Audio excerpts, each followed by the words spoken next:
बिस्मिल्लाहिर्रहमानिर्रहीम अस्सलाम वालेकुम नाजरीन। 1965 के इलेक्शन के दौरान मोहतरमा फातिमा जिन्ना की यादगार तकरीर जिसने सबको रुला दिया, और इस तकरीर को मौजूदा सूरत हाल के पेश नज़र अगर देखा जाए तो इससे हमें बहुत रहनुमाई मिलेगी।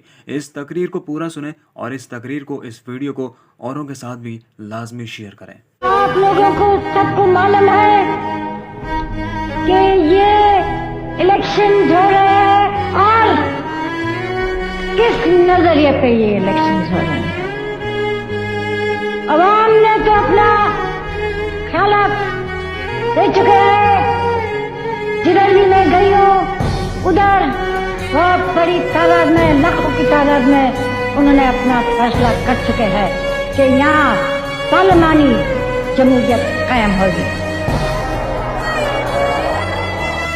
ये वोट आपके हाथ में अमानत है।